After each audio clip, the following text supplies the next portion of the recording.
Buenos días, hermanos. Que Dios les bendiga. ¿Qué tal están? Con mucha calor, ¿verdad? Pero gracias al Señor que nos tiene en este lugar para poder compartir su palabra. Damos la bienvenida nuevamente a los que nos visitan por primera vez, al igual los que están en las redes sociales. Les damos la bienvenida en este día del Señor. Amén, amada iglesia. Este es el día que el Señor ha hecho para que nosotros podamos recibir de su palabra. Oremos antes de comenzar. Padre amado, en esta mañana te damos gracias por tu amor y por tu presencia. Gracias porque tú eres exaltado en todo momento. Te pedimos siempre la ayuda de tu Espíritu Santo. Que seas tú, Señor, glorificado en todo. En nombre de Cristo. Amén y amén. Estamos con la epístola enviada por el apóstol Pablo a los colosenses, a esa iglesia hermosa a la cual él está pastoreando. Voy a hacer una introducción para aquellos que en su momento no han estado durante el transcurso del tiempo que hemos estado en esta epístola.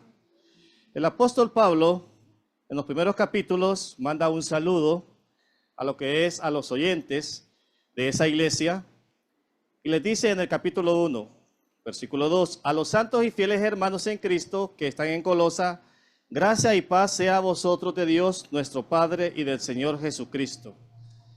El apóstol Pablo se distingue en todas sus epístolas pastorales por siempre iniciar con un saludo especial para las iglesias. Después en los siguientes capítulos hace una acción de gracias y diciéndoles siempre orando por vosotros, damos gracias a Dios Padre de nuestro Señor Jesucristo.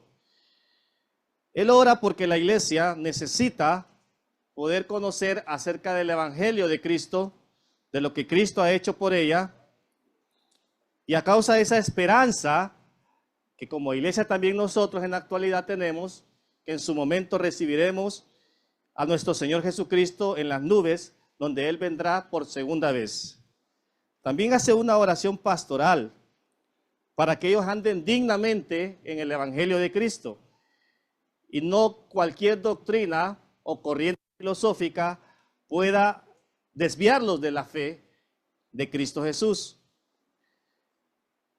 En los siguientes capítulos, que es lo que vamos a enfocarnos el día de hoy, que son versículo 1 en adelante, el apóstol Pablo empieza a presentar al Señor Jesucristo en una cristología bien hermosa, en la cual él menciona ahí.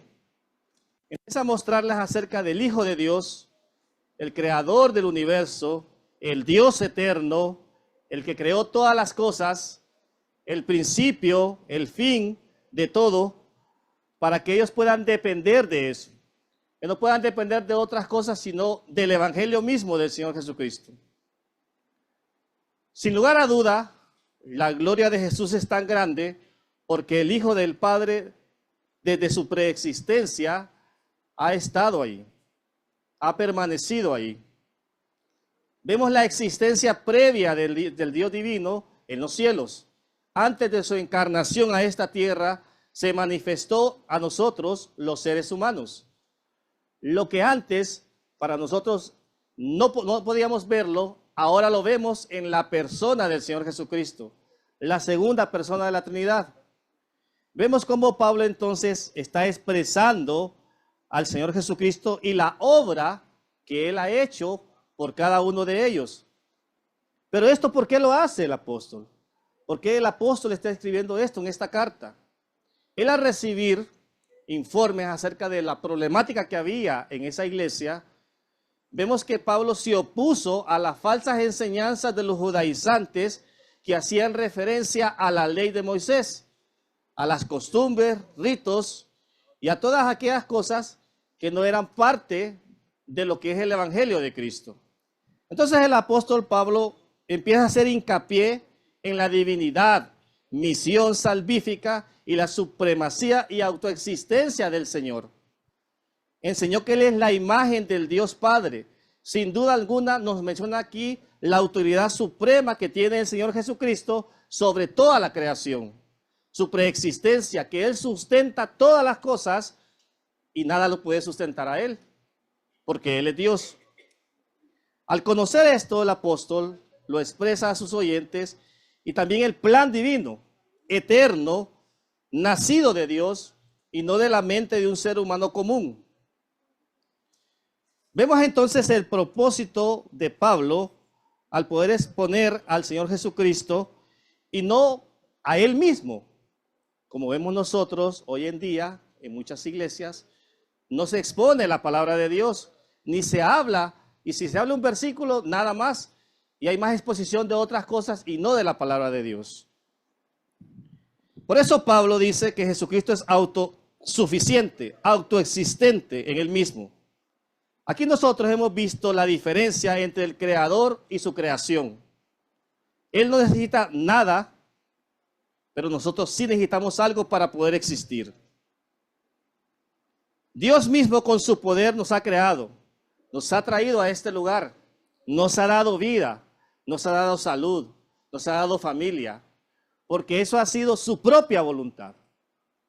Nos ha rescatado, nos ha salvado, nos ha hecho parte de ser hijos de su reino eterno para que podamos vivir con él. Por eso Pablo enfatiza acerca de la persona del Señor Jesucristo, que pongan sus ojos en el Señor. A pesar del sufrimiento, la persecución, la duda, la circunstancia que ellos estaban viviendo en ese momento, que su fe no faltara, que su fe estuviera puesta en el autor y consumidor, que es Cristo Jesús. Amada iglesia, como hijos de Dios, tenemos que aprender que en momentos difíciles, que los estemos viviendo o no, el Señor está con nosotros. El Señor no nos ha abandonado. Que Él es el dueño de cada circunstancia de nuestra vida, a pesar de que nosotros no encontremos o encontremos un callejón sin salida. Pero en el Señor podemos encontrar la respuesta.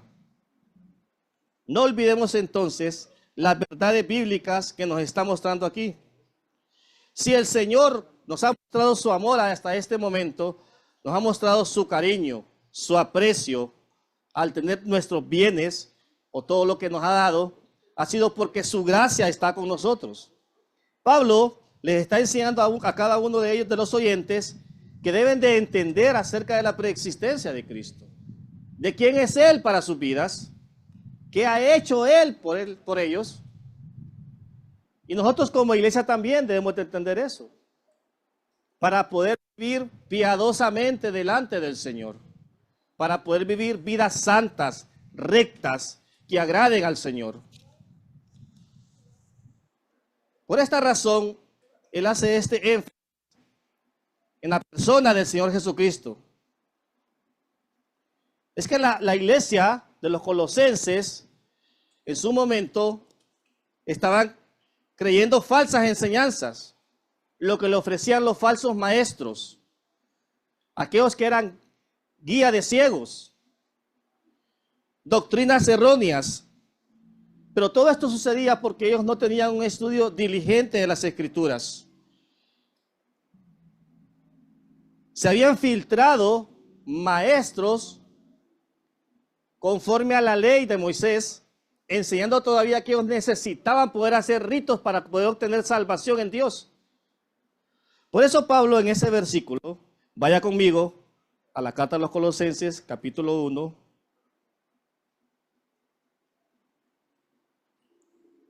versículo 19, le dice lo siguiente: por cuanto agradó al Padre que en él habitase toda plenitud, y por medio de él reconciliar consigo todas las cosas, así las que están en la tierra como las que están en los cielos, haciendo la paz mediante la sangre de su cruz. Por cuanto agradó al Padre. ¿Qué agradó al Padre? ¿Cómo podríamos agradar al Padre? Pablo le dice, por cuanto agradó al Padre. ¿Qué le agradó al Padre? Su Hijo unigénito. Recordemos, cuando Jesucristo iba a ser presentado, ¿qué fue lo primero que se vio cuando en forma de Dios? Al descender, se escuchó una voz del cielo que decía, este es mi Hijo amado, en quien tengo complacencia. Pero no solo se quedó hasta ahí. ¿Qué dijo? A él oíd. La complacencia del Padre está en el Hijo. En él está su complacencia. Por eso Pablo expresa: por cuanto agradó al Padre que en él habitase toda la plenitud. ¿De qué plenitud nos está hablando ahí la palabra de Dios? ¿Cuál es la plenitud absoluta de Dios, la cual nos está mostrando este versículo bíblico? En Cristo, como Pablo lo menciona, encontramos la redención, la reconciliación que podíamos tener nosotros como pecadores. Debemos comprender, amados hermanos, que el pecado no vino a hacer nada más que a destruir nuestras vidas, nuestra relación con Dios. Esta plenitud que fue conferida por el Padre a su Hijo amado, en quien tiene su complacencia eterna, y nos menciona aquí, por cuanto es Dios, ningún ser pudo haberlo obtenido. Aún por muy sabio, por muy bueno, porque tenga las mejores virtudes en este mundo, no podría haber alcanzado esa plenitud que el Hijo alcanzó con el Padre. Fue lleno de esa plenitud totalmente. El Cristo Jesús, el Hijo de Dios, creador, el existente de todas las cosas. Esa es la razón que nosotros miramos aquí que el apóstol menciona. No es una idea en la mente humana o en la mente de Pablo. No es una idea que Pablo escribió por querer decirlo. Fue revelado por Dios, revelado por su Espíritu Santo, esa verdad que lo vemos a lo largo y ancho de las Escrituras. El apóstol Juan nos dice, vaya conmigo al Evangelio de Juan, capítulo 1, versículo 3. Vemos que esa revelación no solo fue exclusiva de Pablo, sino también Juan comprendió la preexistencia, el Dios eterno. Y mire lo que nos dice el Evangelio de Juan, capítulo 1, versículo 3. Todas las cosas por él fueron hechas, y sin él nada de lo que ha sido hecho fue hecho. Cada uno de nosotros, cada cosa que nosotros podemos ver en esta vida, fue hecha por Dios. Fue hecha por su voluntad absoluta. Nadie obligó a Dios a hacerlo. Él tiene toda la libertad de poder hacer lo que Él le complazca, porque Él es Dios. Pero ¿para qué creó todas estas cosas? Para su propia gloria. No necesitó el consejo de nadie. Con su propia voz, el Dios preexistente de la eternidad por sí mismo, dueño y Señor de todas las cosas, creador, diseñador, construyó todo para su gloria. Aún en nuestras propias vidas, en nuestras propias familias, las que Dios nos ha dado, nuestros propios hijos, son para la gloria de Dios, para el servicio de Dios. No hay nada mayor que esto, amados hermanos. Por eso la voluntad de Dios es absoluta, su dominio es eterno, su autoridad por toda la eternidad. Por eso, amada iglesia, la única manera en que podemos conocer a Dios, a nuestro Dios creador, es por medio de las Escrituras.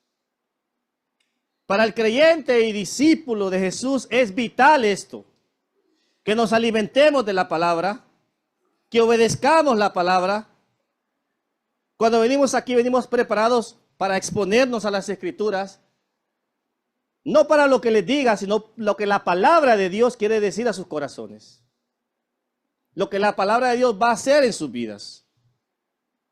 Por eso el apóstol Pablo enfatiza a los oyentes de esta carta que Jesucristo, como el creador de todas las cosas, quien las sostiene y que todo depende de Él y no al revés.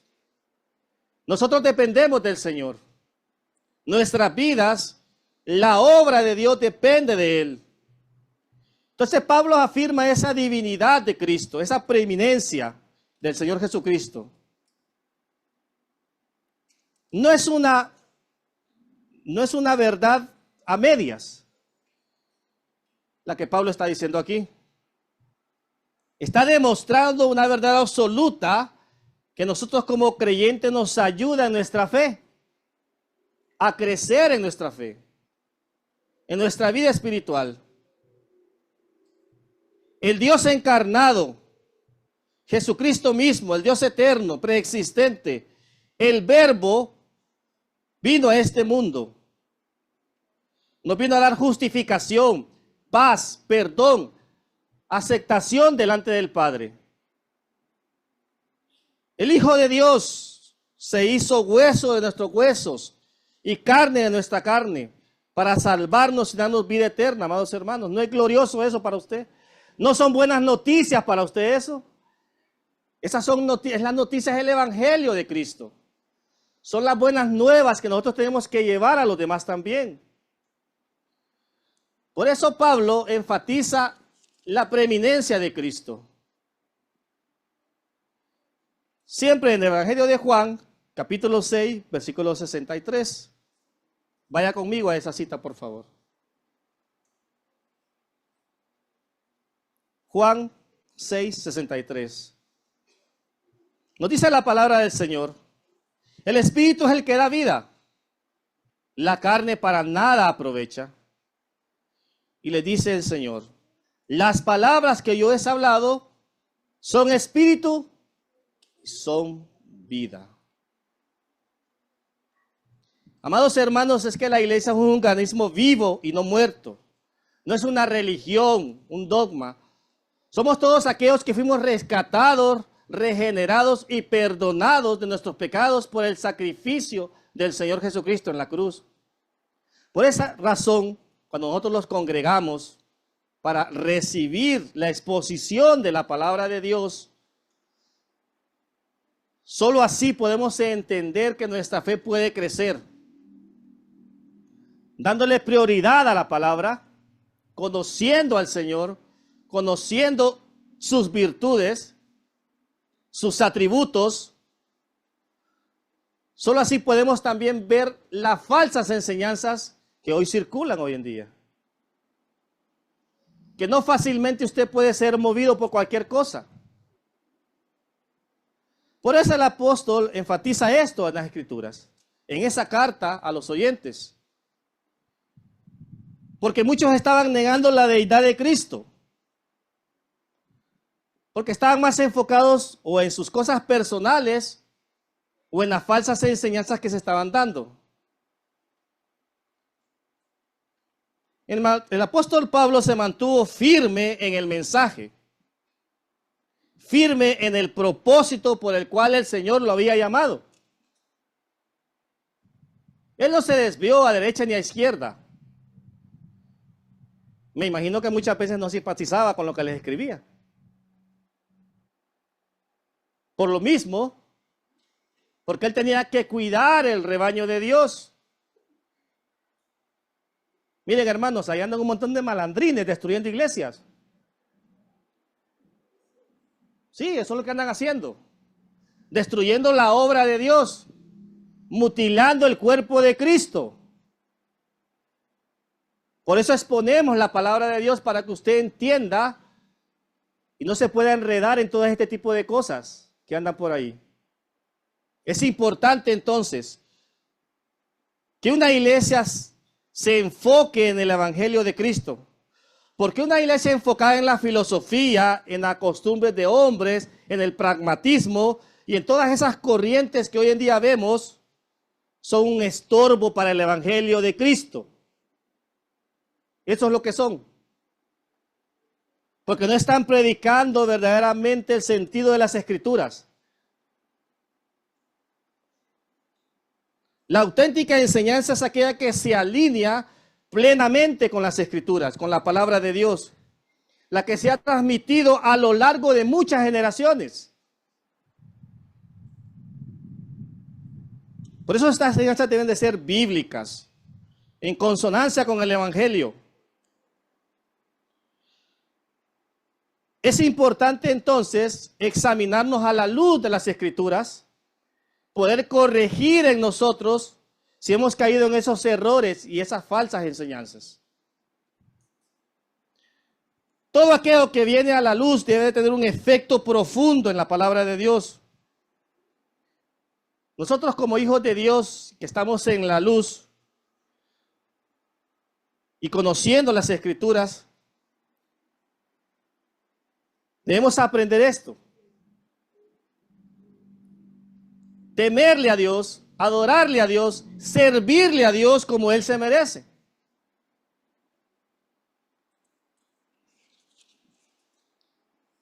Venir en arrepentimiento de nuestros pecados. ¿Cómo alguien puede venir en arrepentimiento de los pecados si no se le expone en la palabra del Señor? Si no se le habla del pecado, no se le habla de su condición, muertos espiritualmente, no puede venir al Señor. ¿Y quiénes somos los llamados? Nosotros como iglesia, nosotros como hijos de Dios, somos llamados a llevar el evangelio de Cristo. Por eso la importancia del discernimiento espiritual y el crecimiento en la fe. Mira, amados hermanos, esta no es una tarea de llaneros solitarios. Yo he conocido hermanos que dicen, no, yo en mi casa puedo leer la Biblia, no necesito congregarme. O yo lo sé todo, hermano. Yo no necesito nada más, estoy completo. ¿Cómo podemos llegar a tanta arrogancia, digo yo, delante del Señor? Que ya no tengo necesidad de congregarme, ni de ir a los cultos, ni que me enseñen.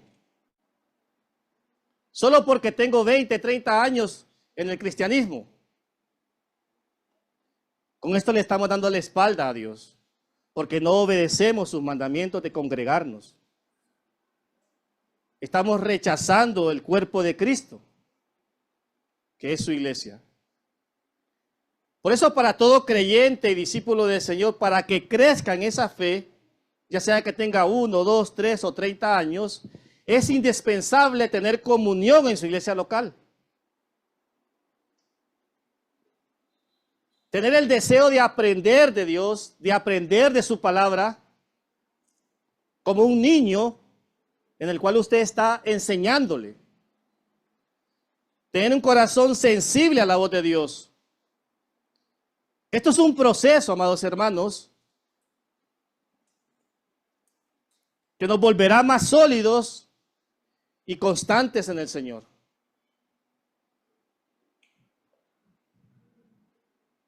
Por tanto, es nuestro llamado como pueblo de Dios hablar la verdad de las Sagradas Escrituras. Es que vivimos en un mundo engañado, de traiciones, donde enfrentaremos todo tipo de cosas. Día a día las enfrentaremos.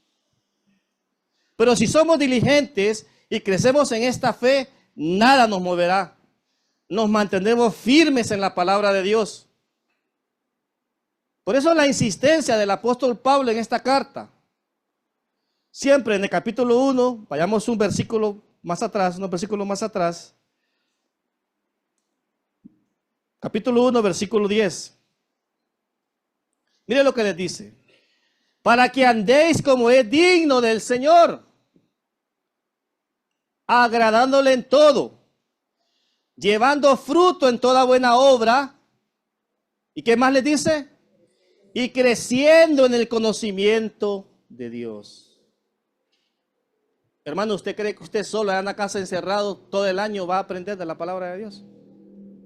Usted necesita congregarse. Necesita venir a exponerse a la palabra de Dios.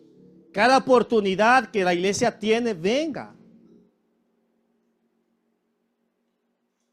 Todos necesitamos, amados hermanos, recibir de Dios, recibir de su palabra.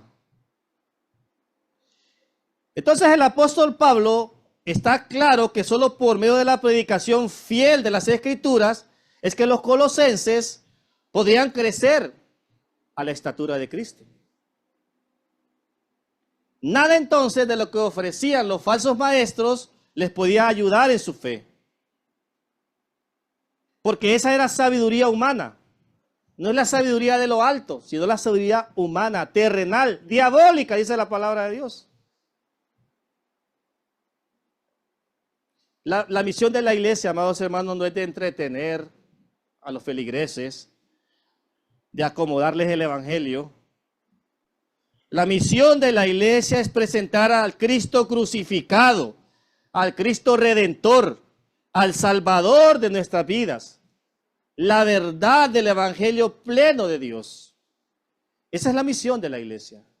Es nuestra misión como hijos de Dios, presentar a Cristo en su plenitud, reconocer que solo en Él hay esperanza y vida eterna.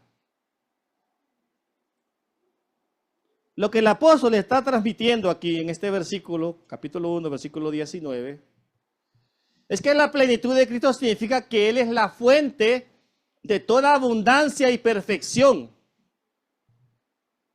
Y que los creyentes reciben esa plenitud para ser llenos del amor de Dios, de la gracia salvadora de Dios, al estar unidos con Cristo por medio de la fe. Entonces, como creyentes estamos completos en Cristo. No hay duda de eso.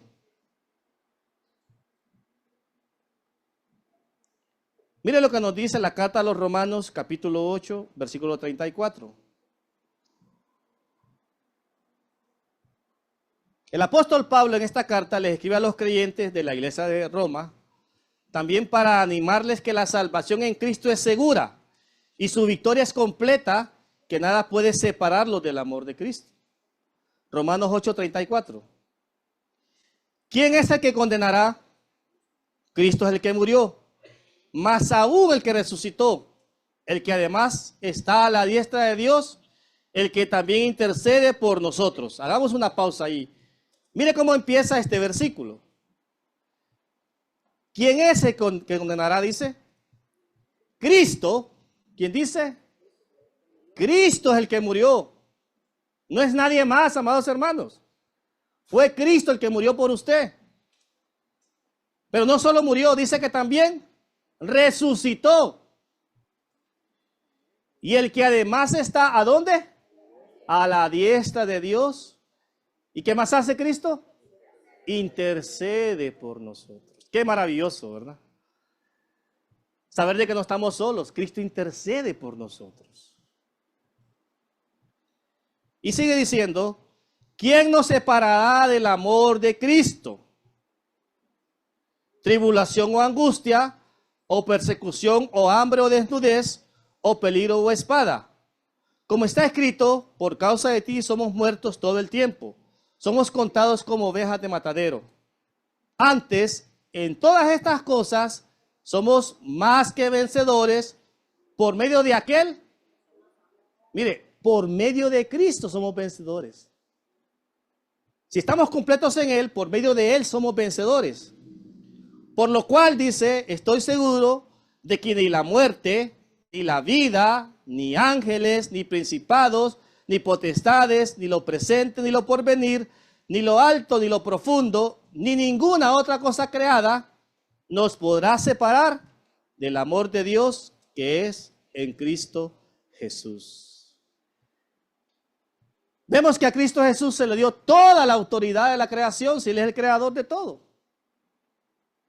Por eso nada nos podrá separar de ese gran amor. El apóstol les dice, si están en Cristo, nada los puede separar, porque Él los sostendrá. Aunque las luchas que tengan hoy, mañana, pasado, sean imposibles para ustedes, para Dios son posibles. Aunque no somos dignos de todas estas cosas, amados hermanos, en Cristo sí. Porque tenemos esa plenitud en Él. Juan, capítulo 15, versículo 5. El Evangelio de Juan, capítulo 15, versículo 5. Jesucristo dice, yo soy la vid, vosotros los pámpanos. El que permanece en mí y yo en él, este lleva mucho fruto. Porque separados de mí, nada podéis hacer. Antes de venir al Señor, nosotros nada podíamos hacer. Vivíamos una vida miserable, sin paz. Estábamos separados de Dios. Por eso Pablo enfatiza que la unión que ahora tenemos como creyentes con Cristo no fácilmente se romperá, porque Él sostiene esa unión. No depende de nosotros. Cristo es superior porque sustenta todas las cosas con la palabra de su poder. La palabra sustenta aquí, hermanos, significa literalmente que lleva, conduce, encamina todas las cosas creadas por Él, según su propia voluntad. Es que nadie puede decirle al Señor qué hacer y qué no hacer. Él es Dios soberano. Él tiene ese poder. Todo lo hizo por medio de su palabra. Por eso el apóstol muestra a Cristo como la cabeza de la iglesia. En el versículo 18 le dice, y Él es la cabeza del cuerpo, que es la iglesia, y que es el principio, el primogénito de entre los muertos, para que en todo tenga la preeminencia. La creación por sí misma no es autónoma, no se puede sostener por sí misma. Todo eso está sostenido por el Hijo de Dios, quien es Señor de la creación. Lo que nos está diciendo la Escritura, amados hermanos, es que porque Cristo es el Creador, Señor, es en Él y en nadie más que todas las cosas mantienen su orden. En el orden de Cristo. ¿Cómo funcionan las leyes? Si que tengamos un caos en el universo. Dios mismo creó esas cosas. Todo permanece unido en Él, sostenido en Cristo. Por eso solo a Él se le dio esa autoridad, ese poder en toda la tierra, en los cielos, para mantener toda esa unión, todas las cosas en funcionamiento perfecto. Jesucristo demostró su poder aún en esta tierra. Al paralítico, levántate. Calmaba los vientos, la tempestad. Caminaba sobre las aguas. Vemos al Hijo de Dios actuando en esta tierra. Porque Él siempre ha sido el Logos preexistente. El gran yo soy. Apocalipsis, capítulo 1, versículo 8.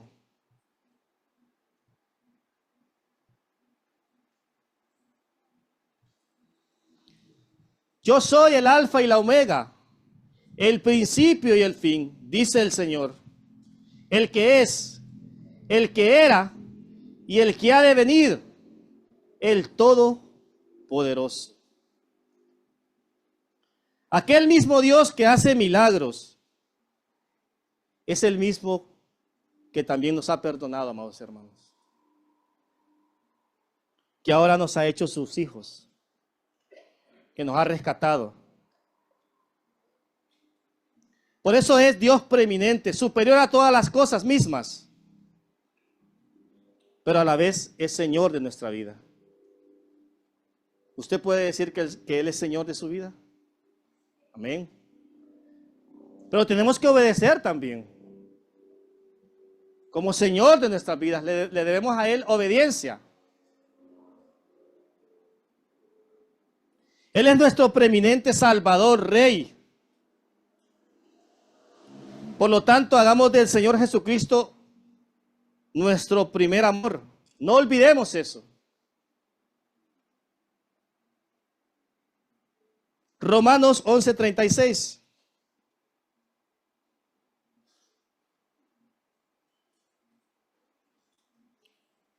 Porque de Él Y por Él, nos dice la palabra, y para Él son todas las cosas.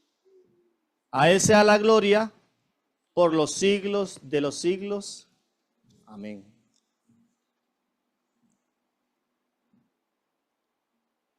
La plenitud de Cristo tiene que llevarnos a nosotros a reconocer que no es por nuestros propios méritos o conocimientos humanos que podemos alcanzar.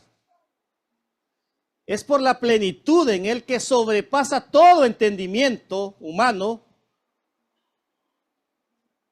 y que Él tiene la razón de ser, que Él nos ha rescatado de este mundo corrupto. Si usted ve, la plenitud de Cristo no fue parcial. El sacrificio de Cristo no fue parcial. Fue completo.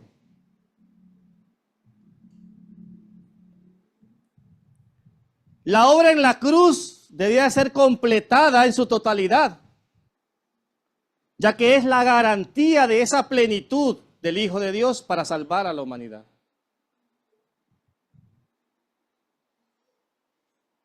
Juan, capítulo 14, versículo 7.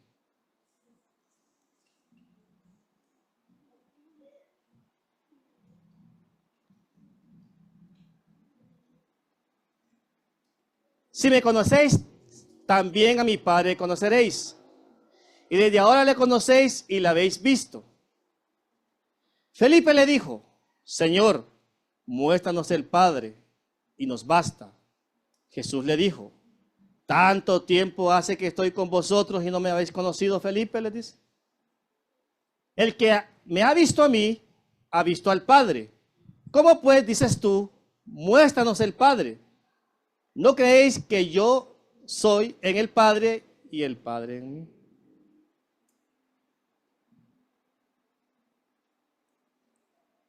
A veces necesitamos que nos muestren al Señor. Muchas personas piden hasta señales para hacer algo. Es que si no tengo una señal, no creo que esto sea del Señor. Y empiezan a esperar, señal, y se van a quedar esperando. Amados hermanos, nosotros tenemos la palabra de Dios, suficiente. Tenemos al Espíritu de Dios en nuestras vidas, que nos ayuda a entender cada cosa. Usted no necesita nada más.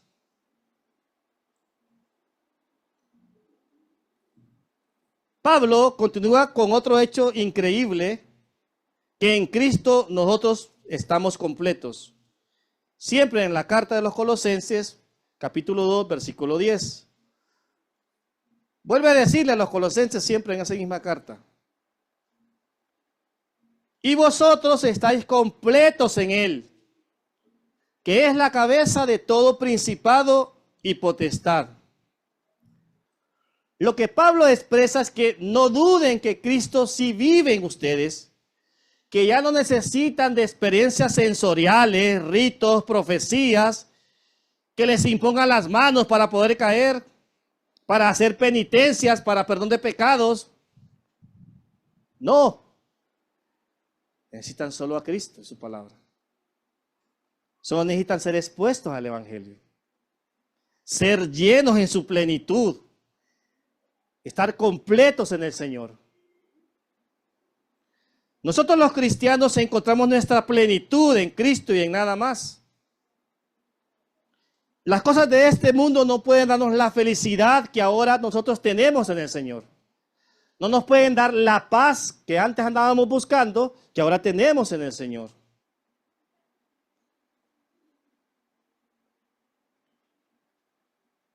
Jesús mostró toda su plenitud corporal. Nos hace completos en su gracia. Es que la iglesia de los Colosenses estaba buscando la plenitud de Cristo fuera de Cristo, por medio del conocimiento intelectual. Esto no nos ayuda en nada a nosotros. Porque todo eso, todo lo que el mundo nos ofrece, nos llevará a una vida miserable espiritualmente. Entre más busquemos, nos esforcemos, más frustrados vamos a salir. Ya que no buscamos en la fuente perfecta que es el Señor y su palabra. Por eso el apóstol ora por ellos, para que sean convencidos de que lo que necesitan no son estas cosas, sino a Cristo. Para que puedan crecer plenamente en esa nueva vida que ellos habían recibido en el Señor. Que esa nueva vida les iba a traer paz, seguridad, confianza, a pesar de que podían estar abatidos en su corazón por muchas dificultades, pero que en Cristo iban a tener paz.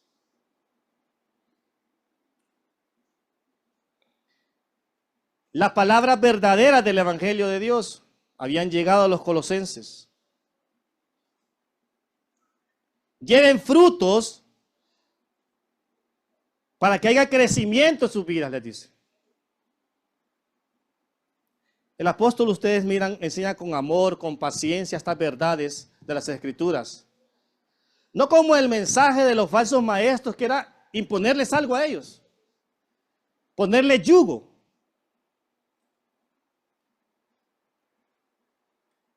Y ese mensaje de los falsos maestros era incompleto y erróneo. Dios ha depositado en nosotros su vida, su gracia, no por un conocimiento que nosotros tengamos, sino porque es su amor, su voluntad en cada uno de nosotros.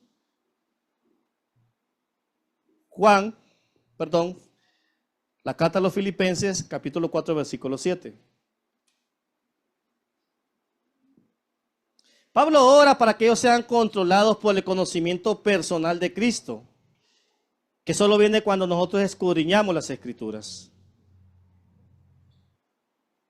Filipenses 4:7 nos dice, y la paz de Dios, que sobrepasa todo entendimiento de este mundo entero, guardará vuestros corazones y vuestros pensamientos. ¿A dónde, hermanos? En Cristo Jesús. Nuestros pensamientos serán guardados en el Señor.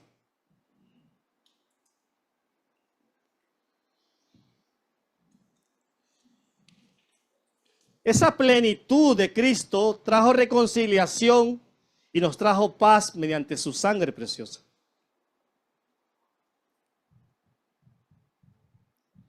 Pablo no encuentra otra manera más veraz de explicar a los oyentes de la iglesia de los Colosenses que es por medio de la reconciliación en Cristo en que tendrán toda esa plenitud. Que todos aquellos que estaban perdidos en sus delitos y pecados, muertos espiritualmente, ciegos, al entender esto, podían comprender la magnitud de poder habitar en Cristo Jesús.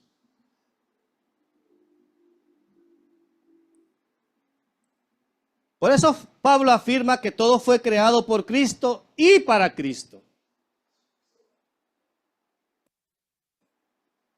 Lo que les está diciendo ahí es que hasta el día de hoy y por toda la eternidad, la autoridad del Señor estará siempre. Él no pierde autoridad. Su gracia estará con ellos, su amor.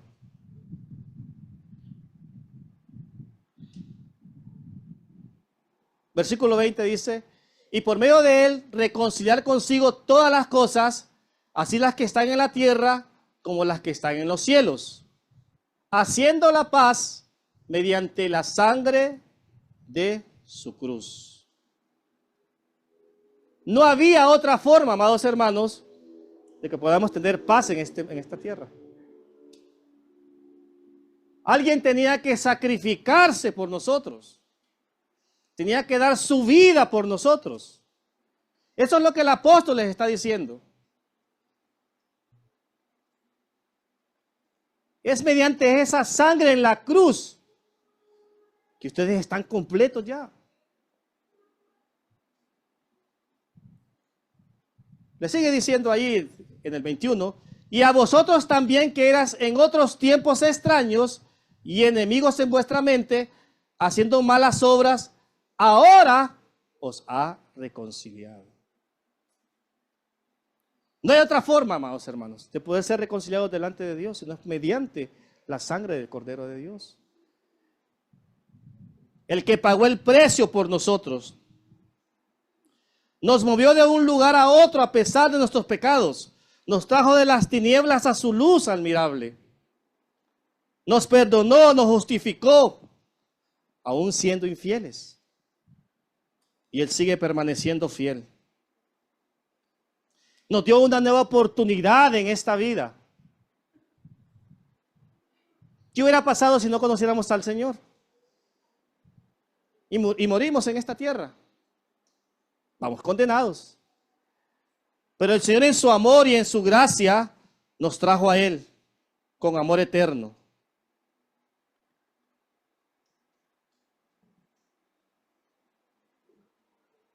Por eso el apóstol sabía que aún en la muerte glorificaría a Dios.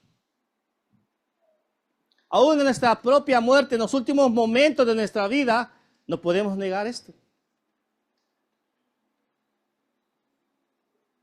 Aún en la enfermedad, en los azotes que tuvo el apóstol en la cárcel, que recibió, no negó. Pero muchas veces nosotros con una cosita, me voy de la iglesia, dice. No me quieren los hermanos. No me saludó. Y ya pasáramos todo lo que pasó Pablo, hermano.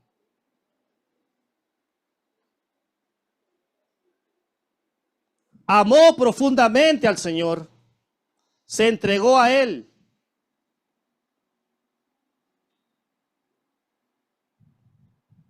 Eso es lo que nosotros tenemos que recordar también. Que en medio de las situaciones difíciles, no volver nuestra mirada hacia atrás. Fortalecidos en el Señor, que Él nos va a sostener hasta el último día de nuestra vida en esta tierra. El Señor nos sostendrá. Sostendrá a nuestras familias, a nuestros hijos, a todos aquellos seres queridos que están con nosotros. Porque el Señor es fiel, amados hermanos.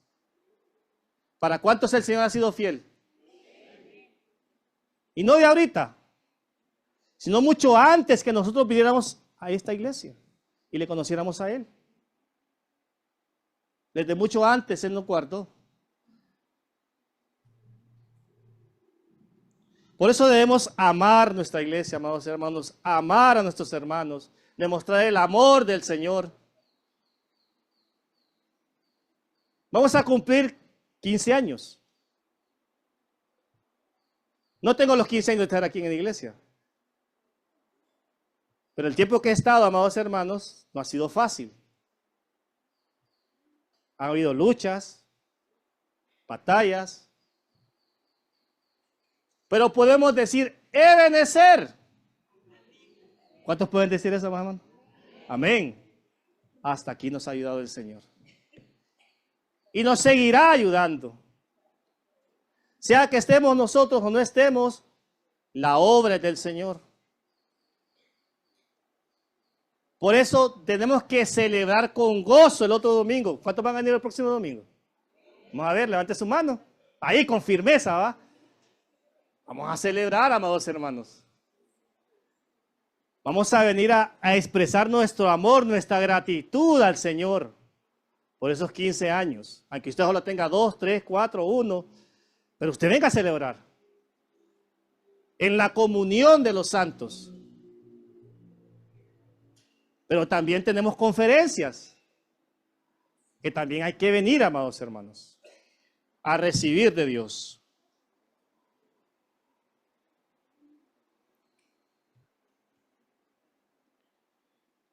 El pago del Señor Jesucristo, su perdón para nosotros, tiene que tener ese significado real. Recordar cada día lo que el Señor hizo por nosotros. obedeciendo su palabra, congregándonos, haciendo la voluntad de Él. ¿Qué voluntad es la que hacía el Señor Jesucristo? La voluntad del Padre, en obediencia al Padre. Primera de Pedro 1, del 18 al 20.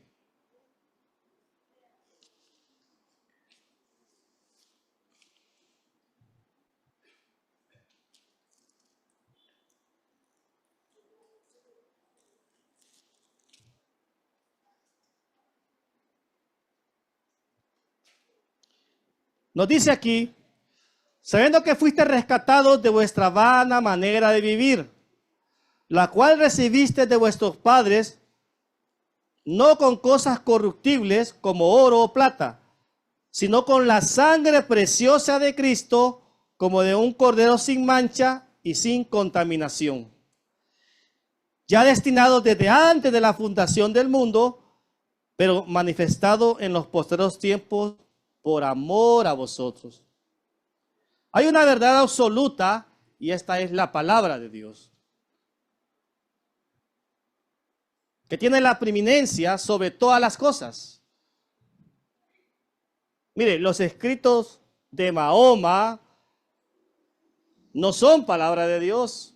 El Corán no es palabra de Dios. La única, inefable, inerrante palabra de Dios es la Biblia, la cual nos muestra la condición en la cual estábamos anteriormente nosotros y a lo que pasamos ahora a ser en Cristo Jesús. Por eso el apóstol hace énfasis acerca de la preeminencia de Cristo, que solo en Él pueden ser salvos al escuchar el Evangelio, pueden ser transformados de esa vida pecaminosa a una vida consagrada a Dios. No santa, amados hermanos, porque todos pecamos. Estamos en eso. Pero sí pasamos ahora a tener una nueva vida en el Señor. El Señor nos va santificando cada día más y más. El apóstol Pablo enseñó a los colosenses acerca de Cristo, no a medias, sino completamente. ¿Quién era Cristo?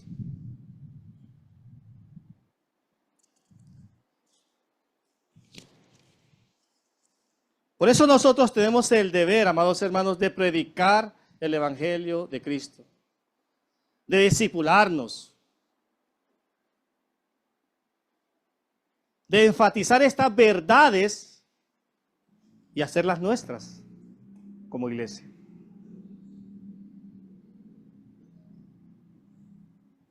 Cristo es la ofrenda perfecta y aceptable y aprobada por el Padre y es eterna. Primera de Juan 4:10. Termino con esto.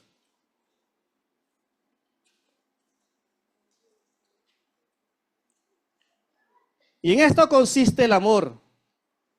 No es que en nosotros hayamos amado a Dios, sino que en Él nos amó a nosotros y envió a su Hijo en propiciación por nuestros pecados. La ofrenda más perfecta y agradable a Dios fue su Hijo. No era la ofrenda de los sacerdotes, de los levitas, de la ley mosaica, que eso fue temporal. Cristo se dio completamente, perfectamente, aceptado por el Padre. Por eso en ese versículo 19 dice, por cuanto agradó al Padre, que en Él habitase toda la plenitud. Oremos, amados hermanos. Amado Dios, en esta mañana te agradecemos porque tú estás en nosotros, tú moras en nosotros. Señor, te pedimos que esta palabra sea afirmada en cada corazón, que tu gracia nos acompañe todos los días, que tu presencia esté con nosotros. Gracias te damos, Señor, por esta iglesia donde nos congregamos. Ayúdanos, Señor, cada día a amarla, a honrar, Señor, a nuestras autoridades, a poder, Señor, cada día crecer en la fe, en la unión como hermanos. Señor, tener esa coinonía. Gracias te damos, Señor, por cada familia, Señor, cada hermano, porque tú, Señor, los tienes aquí con un propósito, poder exaltar y glorificar tu nombre. Todo esto te lo pedimos en los méritos de Cristo. Amén y amén. Que Dios le bendiga, hermano.